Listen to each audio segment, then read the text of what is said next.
Agora então vimos aí os princípios da ação penal pública, beleza?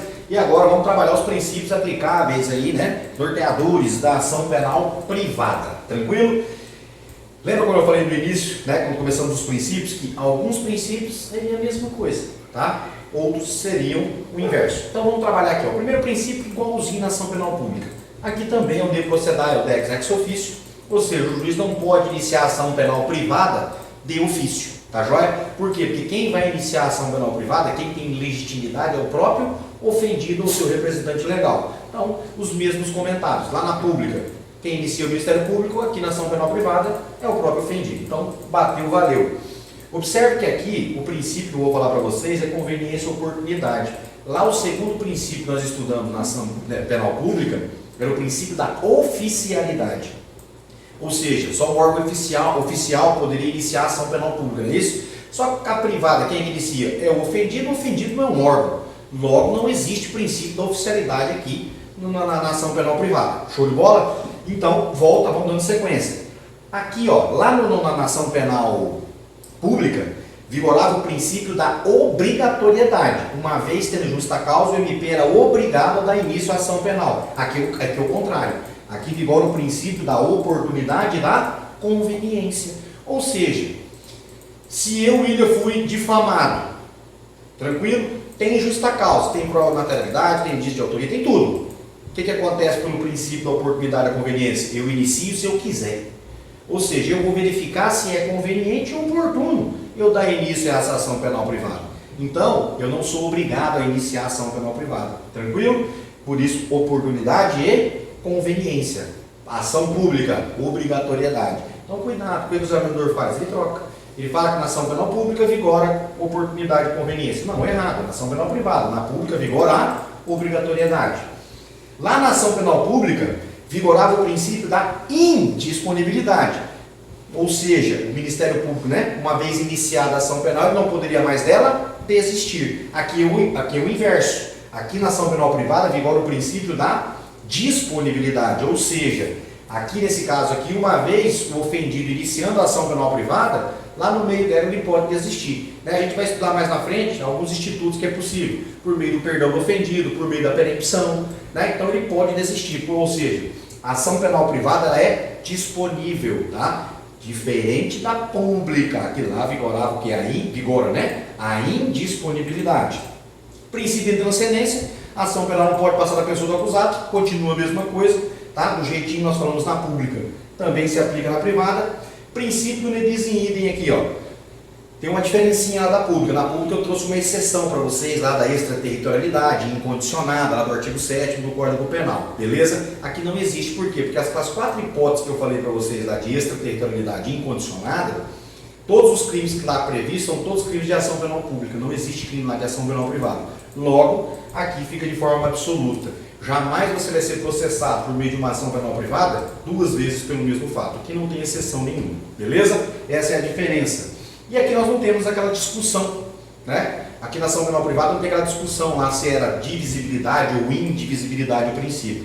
Aqui bem fácil, pacífico, bem tranquilo, vigora o princípio da indivisibilidade. Então se 3 pessoas me difamaram, tá? Que é um crime de ação penal privada. Então se 3 pessoas me difamaram, ou eu inicio a ação penal contra os 3, ou eu não inicio contra ninguém. Beleza? Então eu não posso iniciar só contra o A e o B e deixar o C de fora.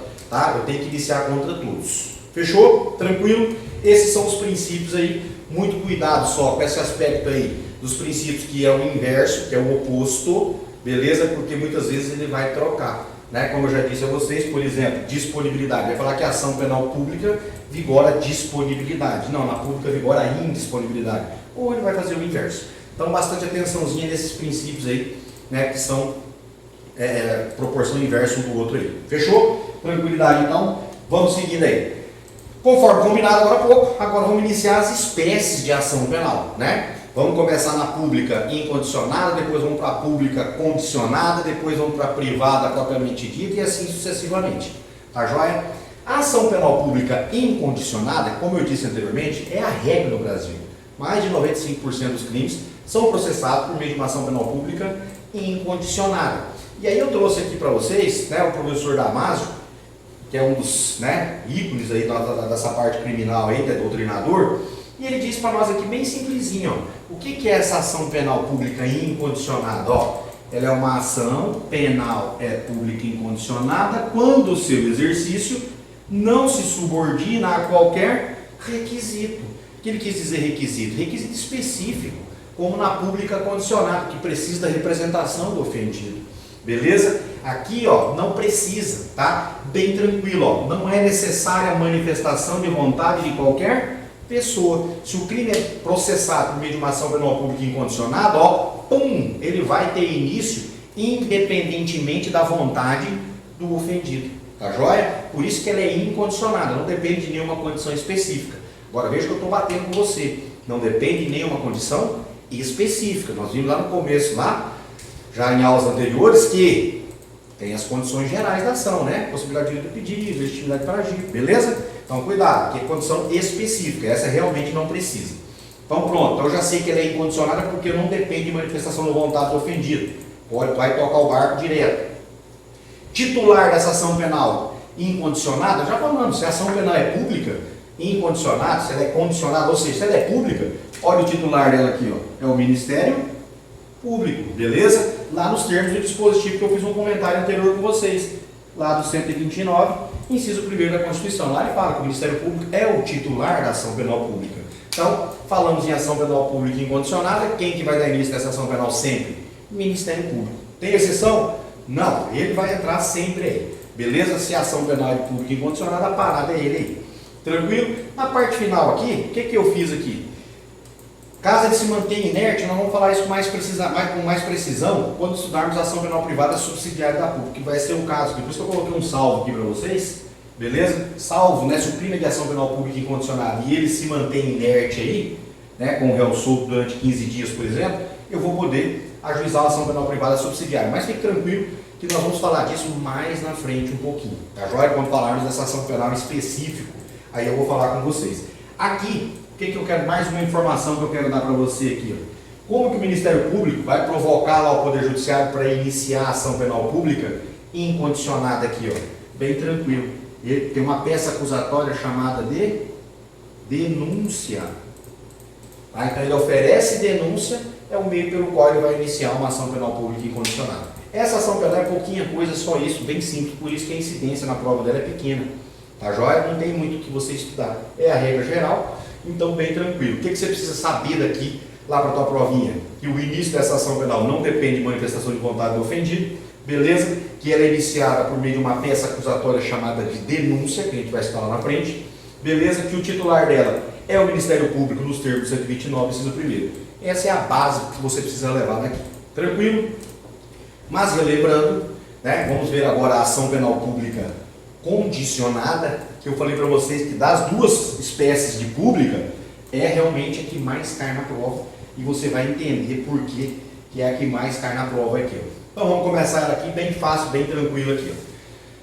Primeiro ponto que já tem que estar, né, já vai observando, já vai canalizando isso na tua cabeça. Se ela é de ação penal pública, se ela é condicionada, isso significa o quê? Que depende de uma condição. E qual é essa condição?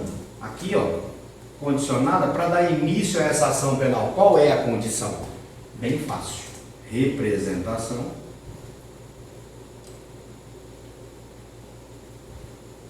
do ofendido. Tranquilo? Representação do ofendido ou do seu representante legal, dependendo do caso concreto, vamos falar dele já já. Beleza? Então, bem tranquilo, bem simples. Ela é condicionada. Professor, então quer dizer que se não tiver essa representação não pode iniciar ação penal? Não. Tá? Não inicia, só inicia se houver a representação. Tranquilidade? Lembrando, titularidade aqui, sempre Ministério Público, tá? Da mesma forma que na pública incondicionada, na pública condicionada também o MP. Já mata assim, ó, se a ação penal é pública, independente de qual espécie, sempre MP. Tá? Sempre o MP aqui por meio da MP, né? Vai depender do que nós acabamos de falar, que eu coloquei para você aqui, ó. Representação do ofendido. E naquele caso específico lá dos crimes contra a honra do ministro os crimes contra a honra do presidente da República, tem que ter requisição aqui, que é outra condição específica. Então fecha num pacote esse conceito para a gente começar a brincar aqui para baixo aqui. Ó. Você vai fechar o seguinte: a ação penal pública ela é condicionada, isso significa o quê? Que depende de manifestação da vítima, né, do ofendido, depende dessa manifestação. Se não tiver essa manifestação, não pode ser iniciada. E como que se dá essa manifestação? Por meio de representação do ofendido, ou no caso específico aí de crimes contra o honra do presidente, requisição do ministro da Justiça como exemplo aí para você. Tudo bem? Sempre o titular Ministério Público e também essa ação penal se inicia por meio de uma denúncia. E a gente vai estudar mais aprofundado daqui a pouco aí. Tudo bem? Então, bem fácil, bem tranquilo, já memorizei, já fixei que para iniciar essa ação penal eu preciso dessa representação do ofendido. E o que é essa representação do ofendido? Agora que a gente começa a estudar, vocês vão perceber por que essa espécie é uma das mais cobradas na prova aí. Primeira coisa, o que é isso? O que é essa manifestação? O que é essa representação do ofendido que é necessário para iniciar essa espécie de ação penal? Bem fácil. É uma vontade. Vai manifestar uma vontade, né, de ver o seu agressor aí, né, ver o autor do crime, tranquilo, processado criminalmente. Tá joia? Então, quando ele vai oferecendo a representação, é porque ele tem interesse, ele manifesta uma vontade, demonstrando interesse em quê? Em ver o autor do crime processado criminalmente. Beleza? Vou dar um exemplo para vocês aí, vai ficar fácil aí de você visualizar comigo isso aí. Ó. Eu falei agora há pouco em aulas anteriores que a lesão corporal lá na Maria da Penha era tudo pública e incondicionada, né? Isso não dependia de manifestação de vontade. Mas a ameaça, por exemplo, mesmo da Maria da Penha, ainda depende de representação. Tá? Tem que ter representação aqui. Ó. Então o que acontece? Quando é apresentado um caso de ameaça na Maria da Penha, só podemos tomar qualquer tipo de procedimento, né, se houver esta representação, essa manifestação de vontade. Tranquilo? Se não tiver essa manifestação de vontade do ofendido e da vítima, nada poderá ser feito. Tranquilidade? Então, bastante atenção, só inicia essa ação se houver essa representação. Sem ela, não tem como ser feita. E exatamente essa representação é essa manifestação de vontade. Belezinha? Agora, cuidado com isso aqui, ó. Natureza jurídica da representação. Vamos devagar nesse ponto aqui, porque aqui tem uma questãozinha que pode te complicar na prova. O que significa, o que é essa natureza, tá, jurídica da representação? A natureza jurídica é a seguinte, ó. Nada mais é que é uma condição de procedibilidade. Tranquilo? É uma condição de procedibilidade, a natureza jurídica. E o que significa ser uma condição de procedibilidade desta representação? Bem simples. É uma condição para dar início à ação penal. Então, vou repetir. Natureza jurídica da representação é uma condição de procedibilidade. Leia-se, é uma condição para dar início à ação penal. Já massifiquei aqui, ó, para iniciar eu tenho que ter a representação. Sem representação, nada feito. Então, a natureza jurídica ela é uma condição de procedibilidade. Fechou? Mas o que eu quero mostrar para você aqui, para você não errar na tua prova, é isso aqui, ó. Eu disse que é uma condição de procedibilidade, dá início. E lá na prova ele pode te confundir com uma condição de prosseguibilidade. Prosseguibilidade. E aí já muda a conversa.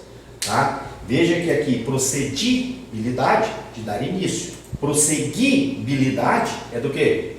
De dar prosseguimento que já existia. Então, muito cautela, muito cuidado. Qual é a natureza jurídica disso aqui? Procedir. Não é prosseguibilidade. Tudo bem?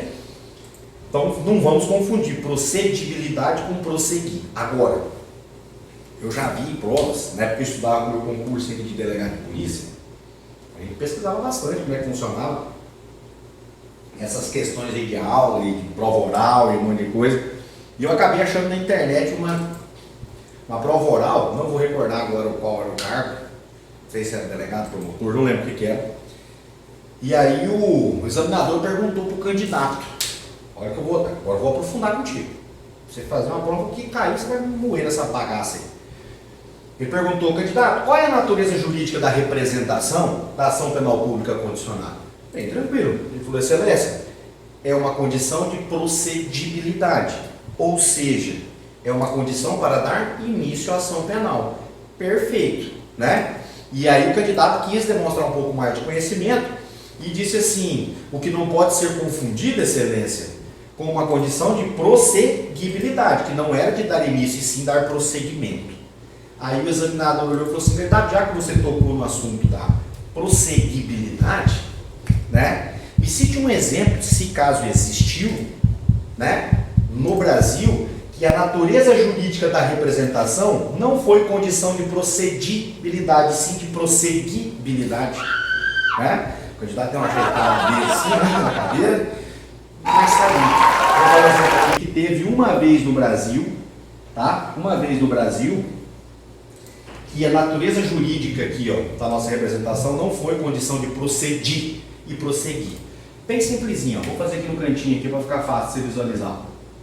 Uma linha do tempo. O que acontece? O nosso crime, nós temos um crime lá do artigo 129 do Código Penal, que é o crime de lesão corporal, né? Que ele traz lá no caput a lesão corporal leve, parágrafo 1º lesão corporal grave, parágrafo 2º lesão corporal gravíssima. Show? O que acontece? Esse crime, até 1995, o ano de 1995, ele era processado por meio de uma ação penal pública incondicionada. Tranquilo? E em 95, isso mudou. Em 95 entrou em vigor a Lei 9.099 de 95. Tranquilo? Entrou em vigor a Lei do Juizado Especial. Mais precisamente, lá no seu artigo 88 da Lei do Juizado Especial, ele diz o seguinte: a lesão corporal leve agora passa a ser o quê? Condicionada à representação. Então repete comigo aqui, ó. Era isso que o examinador queria ouvir. Antes de 1995, antes de entrar em vigor a Lei 9.099, o crime de lesão corporal leve era de ação penal pública incondicionada. Mas quando foi em 95 que entrou em vigor, lá nos termos do artigo 88 da lei, ele disse assim: passa agora o crime de lesão corporal leve ser condicionado à representação. Tranquilo? Agora, antes de 95 aqui, nós tínhamos vários processos em andamento de crime de lesão corporal leve? Tinha um monte, pô. Tinha um monte de processo em andamento aqui. Quando entrou em vigor a lei aqui, ó, o que aconteceu? Todos os processos pararam e todas as vítimas foram intimadas para oferecer a representação. Então, essa representação dessas vítimas aqui, desses processos que estavam em andamento, essa representação, a natureza jurídica foi de procedibilidade ou foi de prosseguibilidade aqui, de prosseguir um processo? Prosseguibilidade. Então, esse foi o exemplo que o examinador queria, tranquilo, e aí o candidato sabia, né? Ele matou legal, ele desenrolou. Fechou? Tranquilo? Então, se deu bem, né? Ele soltou um a mais ali, aí pegou um a mais, mas ele se deu bem, saiu bem tranquilo. Então, esse exemplo aqui, ó, não foi, a natureza jurídica não foi de condição de procedibilidade, da início. Por quê? Porque o processo já existia. Ele só parou e teve que ter representação. Então, era de prosseguir. Mas só essa exceçãozinha aí desse exemplo que ocorreu no Brasil, beleza? Lá em 95. Mas, para sua provinha hoje, natureza jurídica, condição de procedibilidade. Bingo? Tranquilo? Bastante coisinha aí, ó. Você tem que cuidar na hora da provinha. Parece uma besteira isso aqui, mas ele consegue ajeitar isso bem bacaninha na tua casinha, nas questões na prova. Mas nada de difícil. Fechou? Tranquilo? Seguiu? Toca o barco.